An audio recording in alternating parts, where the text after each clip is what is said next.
Chapter 23. Are there alternatives to staying or leaving? 23. Are there alternatives to staying or leaving?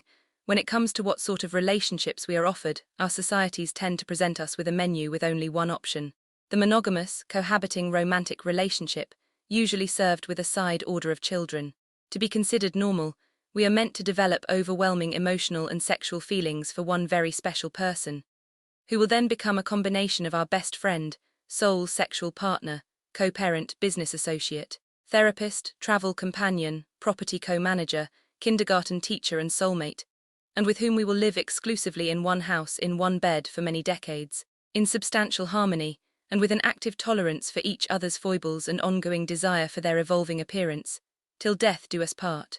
But what is striking, for an arrangement supposed to be normal, is how many people cannot abide by its rules. At least half flunk completely, and a substantial portion muddle along in quiet desperation. At best, only around 15% of the population admit to being totally satisfied. A thought-inducingly low figure for a menu option claiming universal validity. In our societies, those who can't get on with romantic monogamous marriage are quickly diagnosed as suffering from a variety of psychological disorders. Fear of intimacy, clinginess, sexual addiction, frigidity, boundary issues, self-sabotage, childhood trauma, etc.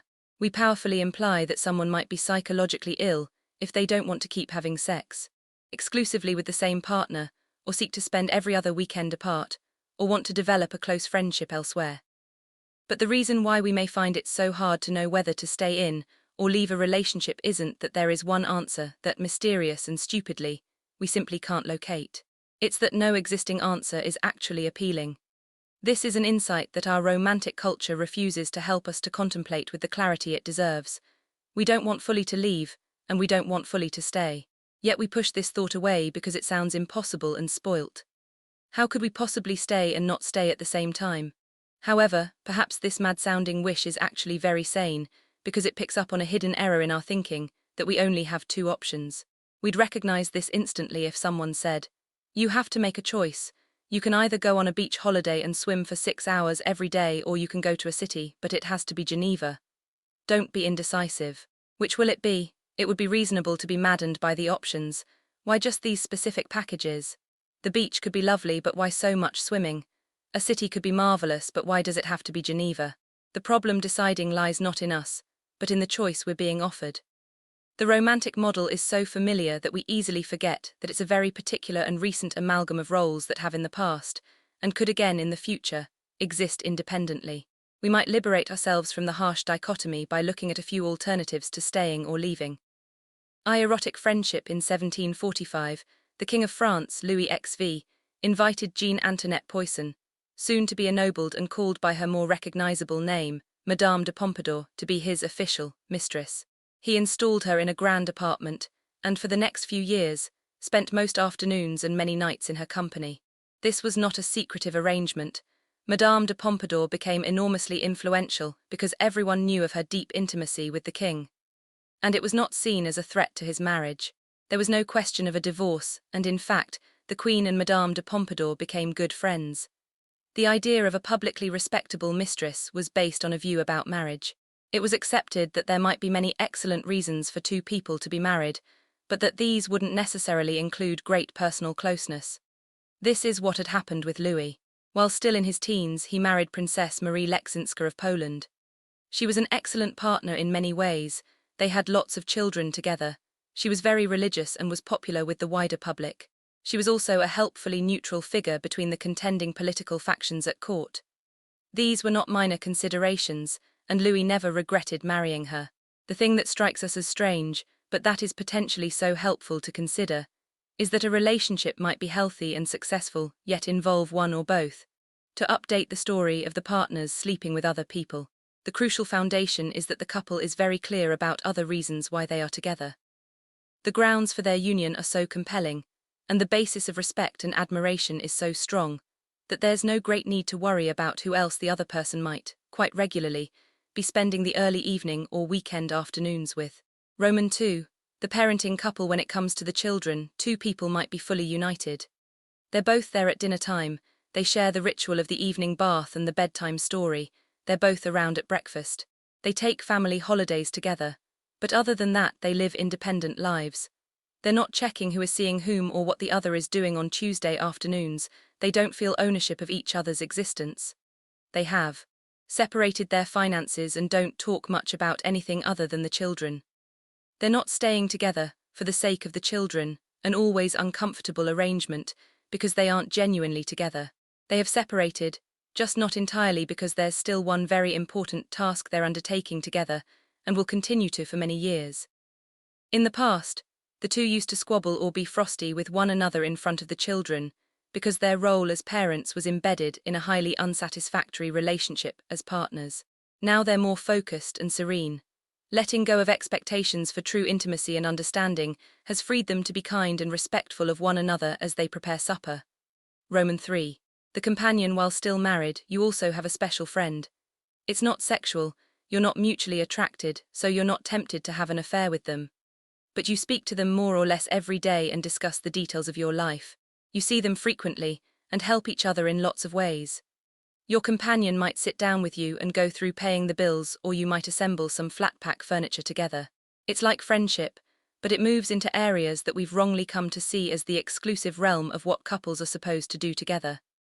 This kind of arrangement has been formalized at various times and in different places. In Japan, a man might spend some evenings with a geisha. No sex would be on offer, perhaps only mild flirtation. Rather, the geisha is a specialist in the arts of entertainment and conversation. Witty, a sympathetic listener who can lighten the mood or capture a delicate thought. Or in Italy in the 18th century, a noble woman might have had a cavaliere or knight, a male companion who would be charming and kind.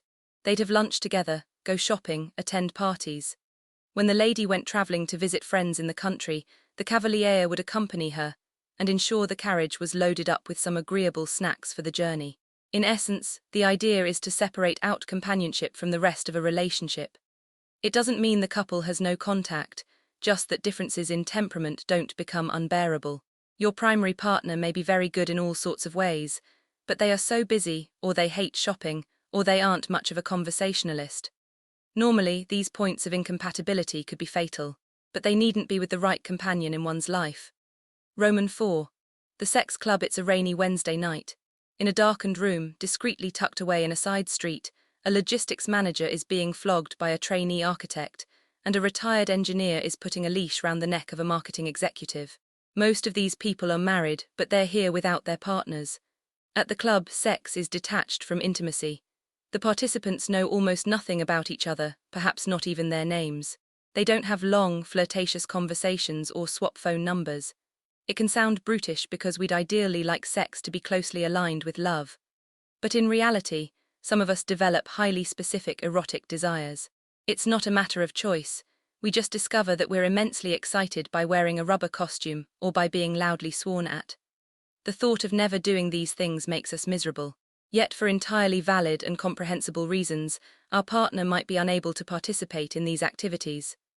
We've tried gentle suggestions. We've explained our interest as best we can.